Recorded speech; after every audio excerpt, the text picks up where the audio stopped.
in the media, there's a lot of, or not a lot, but a number of shows that try to portray the religious world, the frum world. Once in a while, they're positive. There are some positive things, but a lot of it is very, very negative.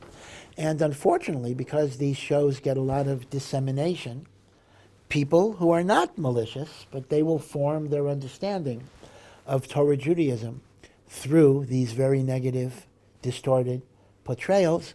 So the question is, what do you do? So I'll tell you one thing that's interesting. The first thing you got to do is, acknowledge that there may be shortcomings. That's an important point, because people often come with an attack, and our instinct is to defend no matter what.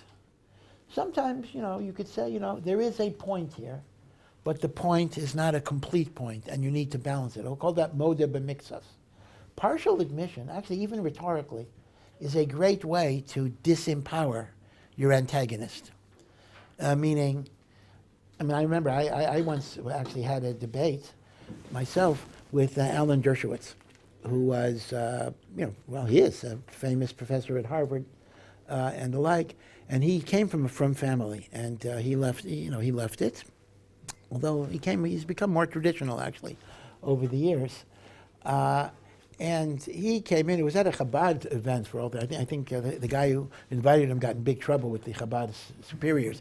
He invited Dershowitz because of celebrity, but then Dershowitz started attacking from life. And I remember the older Chabad guys were looking at the organizer of the event, so whatever. So Dershowitz started attacking this and attacking that, and he says, I'm not like you people, I think through things. I look at the Talmud too, but I am independent judgment.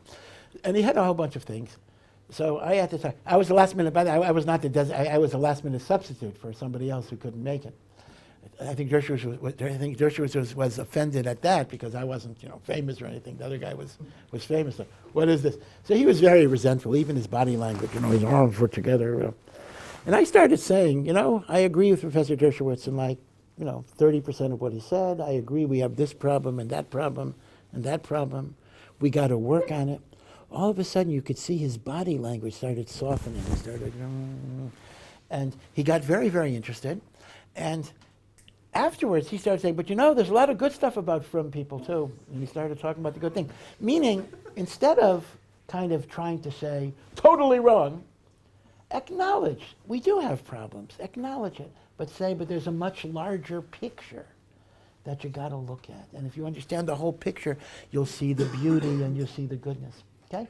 So this is actually a hint. In Israel, we don't do that. In Israel, whenever we debate anything, it's like, if you say something different than me, you're an idiot or a Molech or something.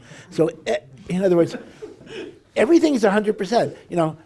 I'm 100% right and you're 100% wrong, no matter what the issue is.